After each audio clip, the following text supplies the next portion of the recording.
दोस्तों, आप सभी ने कभी ना कभी कोई भी दुकान के अंदर गए होंगे जहां से वापस लौटने के बाद आपका मन नहीं करता था दोबारा जाने के लिए। थोड़ा सोचिए, ऐसा वो क्या गलती करते थे। सिर्फ आप ही नहीं बल्कि उन दुकानदारों को भी सोचना चाहिए कि ऐसा वो क्या गलती करते हैं जिसकी वजह से कस्टमर दोबारा नहीं आते हैं उनके दुकान में। नमस्कार, मैं मानस आपको स्वागत करता हूं अपने यूट्यूब चैनल पर और एक बिजनेस वीडियो के ऊपर। इस वीडियो के अंदर हम जानेंगे 10 ऐसे गलतियां जो हर दुकानदार अपने बिजनेस में करता है जिसकी वजह से वो अपना कस्टमर खो देता है। तो कैसे वो उन गलतियों से सीखे और उसको इम्प्रूव करे जिससे कि वो अपना बिजनेस को ग्रो कर पाए। आइए जानते हैं इस वीडियो में। ये वीडियो स्टार्ट करने से पहले अगर आपने इस चैनल को अभी तक सब्सक्राइब नहीं किया है तो सब्सक्राइब कर दीजिए और साइड में दिया गया बेल आइकन को दबा दीजिए जिससे कि हर एक नोटिफिकेशन आपके पास जल्दी से जल्दी पहुंच पाए। तो आइए शुरू करते हैं इस वीडियो। दोस्तों, पहला गलती है जीरो अकाउंटिंग या फिर हिसाब ना रखना। अगर बिजनेस एक बिल्डिंग है तो अकाउंटिंग उसका अंदर का आयरन रॉड है जिसके बुनियाद पे वो बिल्डिंग खड़ा हुआ है। आप अगर एक बिजनेस चला रहे हो तो उसका प्रॉपर नॉलेज होना चाहिए अकाउंटिंग में। कितना चीज आप सेल कर रहे हो, कितना चीज आप खरीद रहे हो, कितना आप टैक्स दे रहे हो, कौन सा चीज के ऊपर आपको ज्यादा इन्वेस्ट करना पड़ रहा है, कौन सी चीज में आपका ज्यादा प्रॉफिट आ रहा है, ये सबका नॉलेज आपको प्रॉपर होना चाहिए अगर आप एक अच्छे बिजनेसमैन होना चाहते हो और अपने धंधे को आगे ले जाना चाहते हो। तो अकाउंटिंग का प्रॉपर नॉलेज होना ये सबसे बड़ा टास्क है बिजनेस में और कई दुकानदार इसको नहीं करते हैं जिसके बदले कस्टमर जो भी कोई चीज पूछता है तो उसमें वो हड़बड़ी करते हैं। कितना सामान लगा है, स्टॉक में क्या चीज है या फिर नहीं है, वो उसका नॉलेज उसके पास अगर नहीं होगा तो वो कस्टमर के साथ अच्छे से डील नहीं कर पाएगा जिससे कि कस्टमर का दूसरी बार आना का चांसेस कम हो जाता है उसके दुकान पर। तो अकाउंटिंग का प्रॉपर नॉलेज आपको रखना चाहिए जिससे कि आपके बिजनेस में आपको फायदा हो पाए। दोस्तों, दूसरा बड़ा मिस्टेक होता है कि कस्टमर के एक्सप्रेशन के ऊपर ध्यान ना देना। तो जब भी कोई कस्टमर अगर आपके दुकान में एंटर करता है, कोई भी सामान अगर वो देख रहा है, पसंद कर रहा है और उस सामान को खरीदने के लिए वो आपके साथ कुछ बातचीत कर रहा है और सामान खरीदने के बाद उसके फेस में अगर कोई भी टाइप के एक्सप्रेशन आ रहा है तो ये सब बारीक चीज़ों को आपको मार्क करना चाहिए। जब भी वो एंटर कर रहा है, क्या उसको कुछ दिक्कत आ रहा है, प्रोडक्ट लेते टाइम वो क्या कुछ कंफ्यूजन में पड़ रहा है, आपके साथ जब बातचीत करता है तो उसको क्लैरिटी मिलता है या फिर कंफ्यूजन, और जब वो प्रोडक्ट वो खरीद के जा रहा है तो उसके फेस पर वो कौन सा एक्सप्रेशन देता है, हैप्पी वाला या फिर सैड वाला। तो ये सब बारीक एक्सप्रेशन अगर आप मार्क करोगे तो कहाँ पे आप गलती कर रहे हो अपने बिजनेस में या फिर दुकान में, तो आपको वो खुद ब खुद पता चल जाएगा। तो ये सब कस्टमर को सिर्फ प्रोडक्ट या सर्विस बेचने पर ही ध्यान मत दीजिए, उसके साथ साथ कस्टमर का एक्सप्रेशन क्या रहता है उसके ऊपर भी ध्यान दीजिए जिससे कि आप इम्प्रूव कर पाएंगे जहाँ भी आप गलती कर रहे हो। तो दोस्तों, तीसरी सबसे बड़ी गलती जो आज के डेट पर हर दुकानदार करता है वो है डिजिटल पेमेंट्स को एक्सेप्ट ना करना। आज के डेट पर इंडिया में और ग्लोबली हर जगह हर दुकान पर पेमेंट का सिस्टम कैश से अभी डिजिटल के और चल रहा है। हर कोई दुकानदार अपने दुकान में QR कोड लगा रहा है, जो भी चीज को वो खरीद रहा है बेच रहा है वो डिजिटली पेमेंट कर रहा है। तो ये ग्लोबली एक नया जरिया हो चुका है पैसों का लेन देन को लेकर। अगर आप इसको अपने बिजनेस में अडॉप्ट नहीं करोगे तो आप पीछे रह जाओगे। फॉर एग्जाम्पल, आप कोई भी चीज़ अगर बेच रहे हो, अगर कस्टमर आपको बोल रहा है कि मैं डिजिटल पेमेंट करूंगा लेकिन आपके पास ओनली कैश ही लेने का ऑप्शन है, तो वो क्या करेगा, वो चीज़ों को लौटा देगा और कोई और जगह से वो खरीद लेगा। इससे क्या होता है ना, कस्टमर दूसरी बार आपके दुकान में आने में थोड़ा दिक्कत करता है। तो अगर आप डिजिटली पेमेंट्स रखोगे, जो भी आप लेन देन कर रहे हो उसको डिजिटली करोगे तो इसका एक मैनुअली रिकॉर्ड भी रह जाता है और आपको कन्वीनियंस भी होता है कस्टमर के साथ चीज़ों को लेन देन के लेकर। तो आज के डेट पर डिजिटल पेमेंट्स को अपने बिजनेस में इंक्लूड करना मस्ट है अगर आप अपने बिजनेस को आगे बढ़ाना चाहते हो। तो चौथी जो सबसे बड़ी गलती आज के डेट पर वो कर रहे हैं वो है not adapting trends according to market. बाजार बाजार को देखते हुए जो नया नया ट्रेंड अभी आ रहा है चीज़ों को लेकर, उनको वो अडॉप्ट नहीं कर रहे हैं। देखिए, दुनिया बदलता है, दुनिया के साथ साथ लोग भी बदलते हैं और लोगों का पसंदीदा सामान भी बदलता है। तो हम अगर उसी टाइम के हिसाब से वो ट्रेंड्स को एक्सेप्ट नहीं करेंगे तो हम बाजार या मार्केट के साथ कोऑर्डिनेट नहीं कर पाएंगे, और जो चीज़ों का डिमांड जहाँ पे रहता है हम उनको उस टाइम पे सप्लाई नहीं कर पाएंगे। फॉर एग्जांपल, मान लीजिए आज से 10 साल पहले हर कोई रास्ते में जो स्ट्रीट फूड होता है वो अलग अलग टाइप का होता है, लेकिन आज के डेट पर स्ट्रीट फूड का टाइप्स बहुत ही वेराइटी हो चुका है।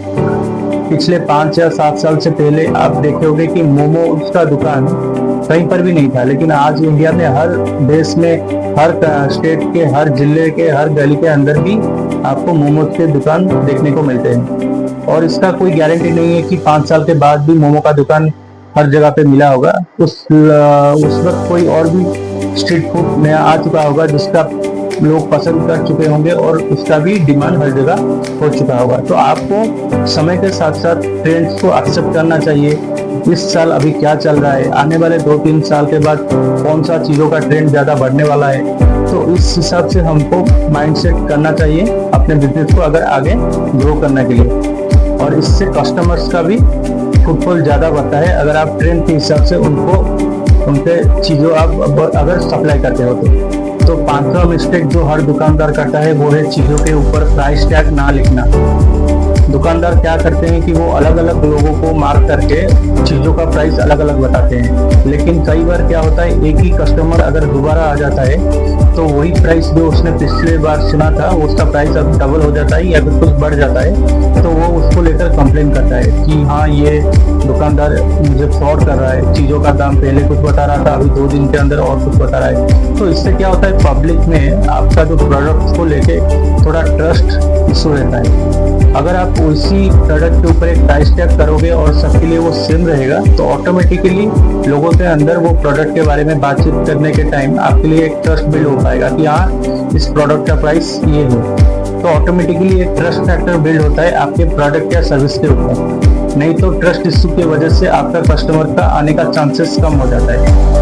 तो जो भी प्रोडक्ट या सर्विस आप बेच रहे हो उसके ऊपर आप प्राइस टैग जरूर सेम कीजिए हर किसी के लिए। दोस्तों, छठा मिस्टेक जो करते हैं वो है जो भी प्रोडक्ट वो सेल करते हैं या फिर सर्विस वो सेल करते हैं उसके ऊपर उनका प्रॉपर नॉलेज ना होना। कई बार कस्टमर वो चीज़ों के बारे में पूछते हैं, जानने चाहते हैं, लेकिन आपके पास अगर नॉलेज कम होता है उस प्रोडक्ट को लेकर तो वो एक ट्रस्ट इशू बिल्ड करता है आपके और चीज़ों के बीच सेलिंग को बढ़ने के लिए, क्योंकि कस्टमर भरोसा नहीं कर पाता है कि ये जो चीज़ मुझे बेच रहा है ये 100% इसके बारे में जानता है या फिर वैसे ही वो सेल कर रहा है। तो चीज़ों के ऊपर जो भी आप सेल कर रहे हैं, अगर आपके पास 100% नॉलेज है, उसके ऊपर पकड़ है, तो जो कोई भी कस्टमर हो आप उसको अच्छे से सेल कर पाओगे। तो जितना ज़्यादा नॉलेज अपने चीज़ों के ऊपर आप पकड़ रखोगे उतना ही अच्छा आप उसको सेल कर पाओगे।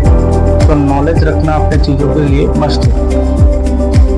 दोस्तों, 7वां मिस्टेक होता है अपने शॉप पे जो उन्होंने डिस्प्ले बोर्ड लगाया होगा या साइनेज बोर्ड जिसको कहते हैं उसका प्रॉपर ध्यान ना देना या फिर उसको ना लगाना। कई बार क्या होता है, हम ऐसे दुकान को हम देखते हैं मार्केट में जहाँ पे चीज़ें अच्छे सेल होते हैं, लेकिन उनका एक प्रॉपर डिस्प्ले बोर्ड अगर नहीं होता है या फिर साइनेज बोर्ड जिसको बोलते हैं वो नहीं होने के कारण कई कस्टमर ना जान पा रहे के कारण वो चले जाते हैं उस दुकान से।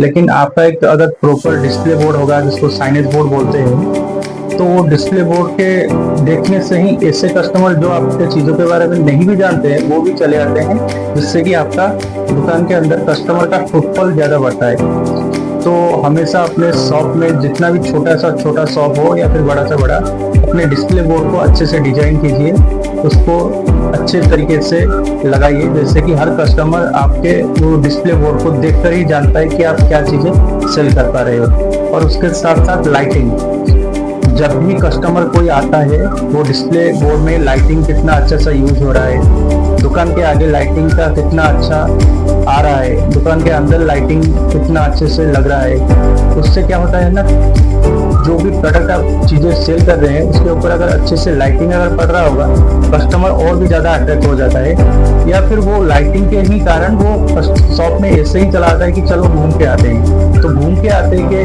वजह से वो कोई ना कोई चीज या सामान उठा लेता है अपने दुकान से या खरीद लेता है। तो लाइटिंग और डिस्प्ले बोर्ड, जिसको साइनेज बोर्ड बोलते हैं, उसका प्रॉपर डिजाइन करना चाहिए। ये आपके मार्केटिंग में भी हेल्प करता है अगर आप उसको अच्छे से डिजाइन करते हो।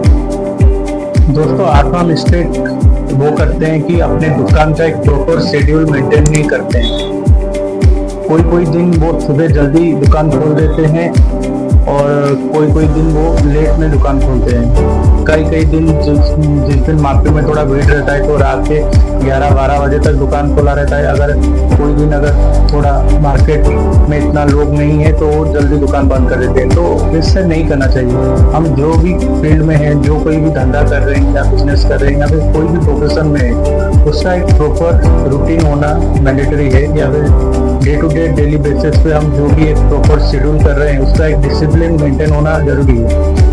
कई बार क्या होता है कि अगर आप रेगुलरली एक ही टाइम पर दुकान बंद करते हैं या ओपन करते हैं तो कस्टमर जहाँ कहीं भी हो उसको पता चलता है कि हाँ 10 बजे है तभी वो दुकान खुला होगा।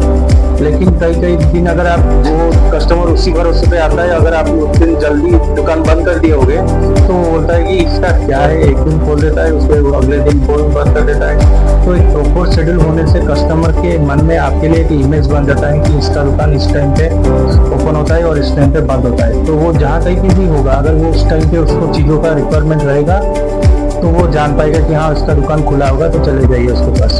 तो एक प्रॉपर टाइम शेड्यूल फिक्स होना जरूरी है कि हाँ इस टाइम पे मैं ओपन करूँगा और इस टाइम पे मैं क्लोज करूँगा। तो इसको मेंटेन करना बहुत ही रिक्वायर है। ये एक छोटी चीज़ है लेकिन इसके ऊपर भी बहुत बड़ा इम्पैक्ट हो जाता है। तो इसको वो ध्यान नहीं देते हैं, इसके ऊपर वो ध्यान देकर अगर इंप्रूव करेंगे तो लॉन्ग टर्म में इसका बेनिफिट मिलेगा आपको। दोस्तों, 9th मिस्टेक करते हैं कि वो अपने ग्राहकों का इंफॉर्मेशन या डाटा नहीं रखते हैं। आज के डेट पर ग्लोबली जितने भी बड़े कंपनीज है वो सब अपने कस्टमर्स का डाटा या इंफॉर्मेशन अपने पास कलेक्ट करते हैं, क्योंकि इससे वो अपने नेक्स्ट टाइम बिजनेस जो भी करते हैं उसका मार्केटिंग करने के लिए उनको इजी हो जाता है। अगर सपोज मान लीजिए आपके दुकान में एक कस्टमर आता है और कोई भी चीज आपके दुकान से वो खरीद के जाता है, अगर आपके पास उसका कोई भी एक नंबर या फिर ईमेल एड्रेस या फिर कुछ भी व्हाट्सएप नंबर वगैरह कुछ भी अगर होगा तो आप नेक्स्ट टाइम अगर उस चीज़ों का प्राइस कम होता है, डिस्काउंट होता है या फिर कोई नया चीज़ आप अपने दुकान में लाते हो तो आप उसको कांटेक्ट करके फिर से उसको बुला सकते हो अपने दुकान में, जिससे कि आपका कस्टमर का फुटफॉल ज़्यादा से ज़्यादा बढ़ जाता है। नए कस्टमर भी आता है और पुराना कस्टमर भी फिर से आ जाता है उस चीज़ों को खरीद लेते हैं, तो आपके लिए वो इजी हो जाता है। दोस्तों, आखिरी और 10वां नंबर मिस्टेक जो मैं बताने जा रहा हूँ वो सबसे बड़ा मिस्टेक है। वो है आज के डेट पर अपने दुकान का सोशल मीडिया मार्केटिंग ना करना।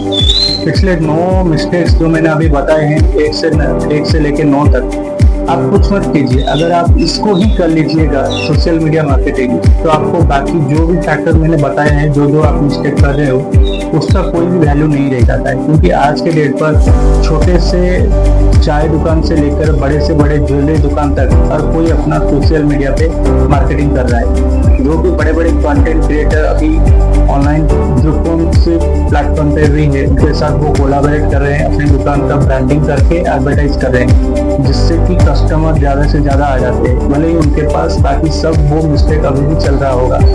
अगर ये मिस्टेक्स आप अभी कर रहे हो तो मान लीजिए आप कुछ भी धंधा नहीं कर पाओगे आने वाले कुछ ही महीनों के बाद। आप सोशल मीडिया मार्केटिंग को समझिए, कैसे उसको यूज करते हैं, कैसे उसको प्रमोट करते हैं मार्केटिंग के द्वारा, कैसे लोगों को अट्रैक्ट करते हैं सोशल मीडिया से, किन किन लोगों के साथ हमको कांटेक्ट करना चाहिए, ये सब आपको ऑनलाइन सब कुछ मिल जाएगा। इसको आप सीखिए, देखिए कैसे छोटे से छोटे दुकानदार या बड़े से बड़े दुकानदार आज के डेट पर सोशल मीडिया को यूज कर रहे हैं अपने बिजनेस को लेकर। तो इसको आप अडॉप्ट कीजिए, अपने बिजनेस पे लाइए, सोशली आप ग्रो कीजिए। और ये सोशल मीडिया इतना बड़ा प्लेटफॉर्म है, आप एक ही जगह पर अगर आपने अच्छे से मार्केटिंग कर लिया है तो आप पूरे वर्ल्ड में बेच सकते हो। आज दिल्ली के कोई भी एक गली के अंदर कोई भी अगर कपड़ा का दुकान होगा वो ऑनलाइन ग्लोबली बेच पा रहा हो सिर्फ सोशल मीडिया के द्वारा। आप शार्क टैंक इंडिया देखिए, यूट्यूब पे ढेर सारी ऐसी चीजें हैं जो आप देख सकते हैं, सीख पाएंगे कि सोशल मीडिया के द्वारा क्या क्या हो रहा है आज के डेट पर। तो सोशल मीडिया को अपने लाइफ पे अडेप्ट कीजिए, इसको अच्छे से यूज कीजिए और अपने बिजनेस को 10x ले जाइए इस मीडियम के द्वारा। दोस्तों, ये वीडियो अगर आपको पसंद आया होगा तो एक लाइक कर दीजिए, कमेंट कीजिए कि आपको ये 10 मिस्टेक से कौन कौन मिस्टेक आप अभी कर रहे थे या फिर कौन से मिस्टेक से आपको कुछ नया जानने को मिला। शेयर कीजिए अपने रिलेटिव्स में और फ्रेंड्स एंड फैमिलीज में, जैसे कि वो भी ये वीडियो में नॉलेज पा सके और आगे आने वाले टाइम पर अगर वो कुछ अगर अपने बिजनेस चला रहे हैं या फिर चलाने वाले हैं तो ये मिस्टेक्स वो जान पाए। और कमेंट कीजिए कि क्या आने वाले टाइम पे मैं कौन कौन से टॉपिक आपके लिए लाता रहूँगा, जिससे कि मुझे और इंगेजमेंट मिल सके आपके द्वारा। और अभी तक इस चैनल को आपने सब्सक्राइब नहीं किया है तो सब्सक्राइब कर दीजिए, साइड में दिया गया बेल आइकन को दबा दीजिए। मिलते हैं अगले वीडियो पर, तब तक धन्यवाद।